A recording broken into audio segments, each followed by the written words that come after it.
اللہ تعالیٰ نے ہمیں پیدا کیا نا, ہمیں بتا دیا کس سے کتنی محبت کرنی ہے اور کتنی محبت کی تمہیں اجازت نہیں ہے.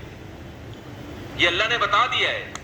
اگر اللہ کی گائیڈنس کے بغیر ہم چیزوں سے محبتیں کرنا شروع کر دیں تو جیسے بچہ ماں باپ کی گائیڈنس کے بغیر چیزوں سے محبتیں کرنا شروع کر دے تو برباد ہو جاتا ہے. ماں باپ بتاتے ہیں بیٹا یہ شہد ہے, یہ کھانے کی چیز ہے, یہ چاکلیٹ ہے, یہ کھانے کی چیز ہے, یہ پراٹھا ہے, یہ کھانے کی چیز ہے, یہ سموسا ہے, یہ کھانے کی چیز ہے, یہ چرس ہے, یہ کھانے کی چیز نہیں ہے, یہ ہیروئن ہے, یہ کھانے کی چیز نہیں ہے, یہ زہر ہے, یہ کھانے کی چیز نہیں ہے. یہ سکھاتے ہیں کہ نہیں سکھاتے؟ حالانکہ دل تو بچے کا کرتا ہے یار تھوڑا چرس بھی چکھ کے دیکھ لو. کرتا ہے کہ نہیں کرتا؟ پھر اگر چاکلیٹیں زیادہ کھانا شروع کر دے تو پھر ماں باپ بتاتے ہیں بیٹا ڈاکٹر صاحب نے کہا ہے تمہارے پیٹ میں جو اتنے کیڑے ہیں نا, جو اصل میں تمہارے ابا کے تھے, تو تمہارے جو پیٹ میں اتنے کیڑے ہیں وہ چاکلیٹیں زیادہ کھانے کی وجہ سے ہیں. اب چاکلیٹ سے محبت نہیں کرو. وہ پھر بھی کہہ رہے نہیں میں کھاؤں گا, تو مر جائے گا نا ایک دن. تو جیسے ماں باپ گائیڈ کرتے ہیں کہ کس چیز سے تمہیں محبت کرنی ہے یا نہیں کرنی, اور کرنی ہے تو کتنی کرنی ہے, اس گائیڈنس کے بغیر بچے کو ایسے ہی چھوڑ دیا جائے تو اپنا بیڑا غرق کر لے گا. وہ چیزوں میں اٹریکشن کو دیکھ کر وہ دیکھے گا جو چمکتی ہوئی چیز ہے اس کی طرف جاؤ, وہ پیکنگ کو دیکھے گا. یہی حرکت بڑے ہو کر انسان کر رہا ہوتا ہے. خدا اس کو بتائے گا, اللہ بتاتا ہے ابے بھائی یہ چیز میں اٹریکشن بہت ہے, دل لگانے کی نہیں ہے,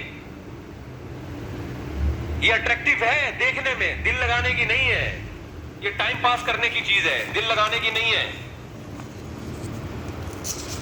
سمجھ میں آ رہی ہے بات کہ نہیں آ رہی ہے؟ دل کس سے لگانا ہے؟ دل لگانے کی کیوں نہیں ہے پہلے یہ بتا دوں میں. دل لگانے کی اس لیے نہیں ہے کہ اس پہ فنا کا لیبل لگا ہوا ہے, ختم ہونے والی اور بولو فنا ہونے والی. دوسری اس کے اندر خرابی ہے آپ کو آپ کے ہدف سے ہٹانے والی, آپ کو آپ کے ہدف سے ہٹانے والی. مثال سے بات سمجھاتا ہوں. آپ کو کمپنی نے کہیں بھیجا, کسی کوئی کمپنی کا کوئی پروجیکٹ ہے, کسی جنگل میں اس نے بڑا ہوٹل بنانا ہے. رہائشی ہوتے ہیں نا ہوٹل, بڑے بڑے مالدار لوگ آتے ہیں جی, شیروں کے بیچ میں ہم ذرا دیکھنا چاہتے ہیں. مالداروں کے شوق بھی عجیب عجیب ہوتے ہیں کہ ہم شیروں کے بیچ میں ذرا ہوٹل ہو, بیگم کے ساتھ ہم یہاں لائف کو انجوائے کریں, چاروں طرف چیتے لومڑی شیر گھوم رہے ہو. ہوتا ہے بہت ساری دنیا میں. سمندر کے بیچ میں ہوتا ہے, سمندر کے کنارے پر ہوتے ہیں کہ نہیں ہوتے. کمپنی نے آپ کی کمپنی نے آپ کو بیرون ملک بھیج دیا اور آپ کو کہا کہ آپ, ہمارا ایک پروجیکٹ ہے, آپ یہ جو ہم نے 200-250 یا 4000 یا 1000 افراد بھیجے ہیں, ہمارا ہدف یہ ہے کہ یہاں ہم نے ہوٹل کی تعمیر کرنی ہے. ایک ہوٹل بنے گا, ایک خوبصورت عمارت بنے گی, پھر اس میں کمپنی کا بزنس ہوگا.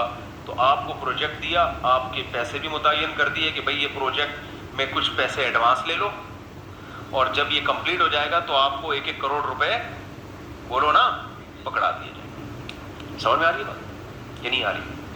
پھر کمپنی نے جب آپ کو بھیجا تو کمپنی کو پتا تھا یہ انسان ہے, یہ بھوکے پیاسے نہیں رہ سکتے. تو کمپنی نے وہاں کیا کیا کہ آپ کو کچھ پیسے دیے, بھئی یہ وہاں سموسے کا انتظام بھی ہوگا, ڈاکٹر کا انتظام بھی ہوگا, سوئمنگ پول بھی ہوگا, تھک جاتا ہے انسان, جاگنگ کا انتظام بھی ہوگا, ایک جم بھی بنا ہوا ہوگا, کیونکہ لمبا پروجیکٹ ہے 4-5 سال کا. تو یہ سارے لوازمات, اور جو ہے کنوارے چھڑے چھاٹ ہیں ان کی شادی کا بھی, اگر انسان کے بچے ہوں گے وہ, ان کی شادی کا بھی انتظام ہو جائے گا, اور جو میرڈ ہیں وہ اپنی بیگم کو بھی وہاں لے جا سکتے ہیں. تو یہ سارے لوازمات کے ساتھ آپ کو وہاں بھیجا گیا. آپ نے کیا کیا, آپ نے کہا یہاں تو سموسے کا بھی انتظام ہے. بھائی آپ کو سموسے بہت پسند تھے, آپ سموسے کھانے کے لیے سارا دن سموسے کی کینٹین پہ بیٹھے رہتے ہیں آپ. مینیجر آتا ہے, یار تو انجینئر ہے, تیرا کام ہے نقشہ بنانا, تو نقشہ تو بنانا, ایک لکیر ہی اب تک تو نے کھینچی. آپ کہہ رہے ہم بھیجے نہیں گئے, ہم یہاں سے دریافت ہوئے دھماکے کے نتیجے.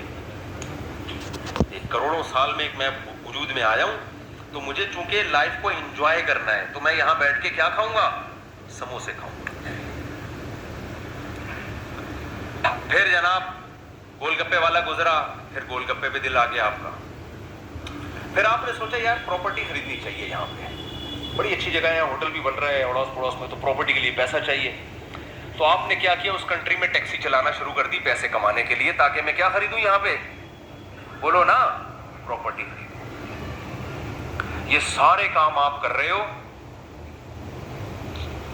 کی ایک دفعہ شکایت گئی, 2 دفعہ شکایت گئی,